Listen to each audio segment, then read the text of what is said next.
The true story of the Three Little Pigs. Everybody knows the story of the Three Little Pigs, or at least they think they do. But I'll let you in on a little secret. Nobody knows the real story because nobody has ever heard my side of the story. I'm the wolf, Alexander T. Wolf. You can call me Al. I don't know how this whole big bad wolf thing got started, but it's all wrong. Maybe it's because of our diet.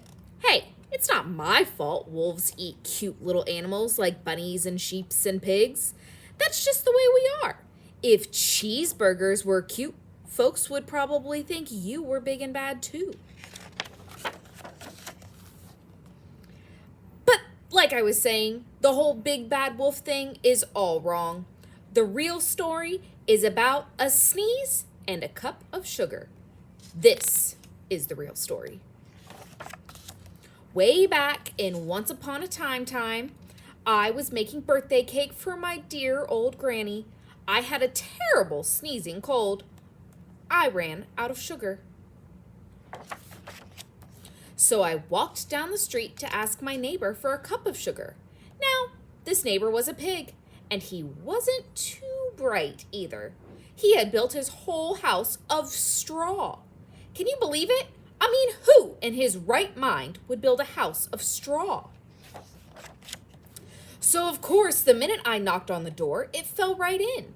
I didn't want to just walk into someone else's house. So I called, little pig, are you in? No answer. I was just about to go home without the cup of sugar for my dear old granny's birthday cake. That's when my nose started to itch. I felt a sneeze coming on. Well, I huffed. And I snuffed. And I sneezed a great sneeze. And you know what? The whole straw house fell down.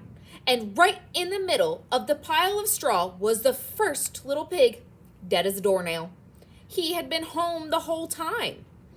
It seemed like a shame to leave a perfectly good ham dinner lying in the straw, so I ate it up. Think of it as a big cheeseburger just lying there. I was feeling a little better, but I still didn't have my cup of sugar, so I went to the next neighbor's house. This neighbor was the first little pig's brother. He was a little smarter, but not much. He had built his house out of sticks. I rang the bell on the stick house. Nobody answered. I called, Mr. Pig, are you in? He yelled back, Go away, wolf. You can't come in. I'm shaving the hairs on my chinny chin chin.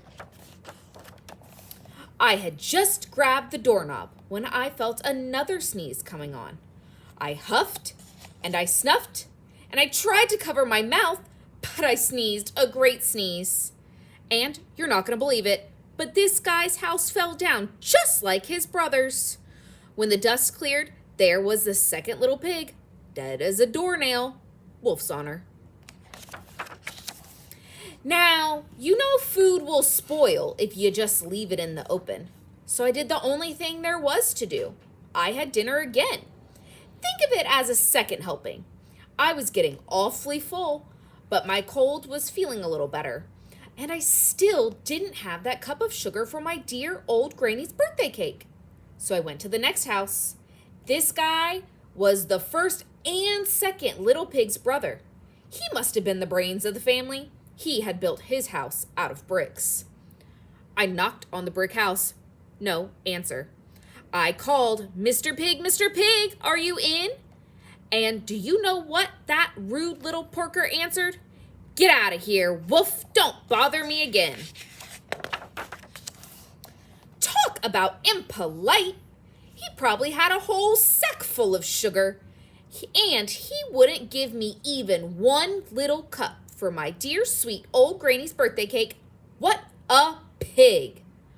I was just about to go home and maybe make a nice birthday card instead of a cake when I felt my cold coming on. I huffed and I snuffed and I sneezed once again. Then the third little pig yelled, and your old granny can sit on a pin. Now, I'm usually a pretty calm fellow, but when somebody talks about my granny like that, I go a little crazy. When the cops drove up, of course I was trying to break down the pig's door, and the whole time I was huffing and puffing and sneezing and making a real scene. The rest, as they say it, is history. The news reporters found out about the pigs I had for dinner. They figured a sick guy going to borrow a cup of sugar didn't sound very exciting. So they jazzed up the story with all of that huff and puff and blow your house down, and they made me the big bad wolf. That's it. The real story. I was framed. But maybe you could loan me a cup of sugar.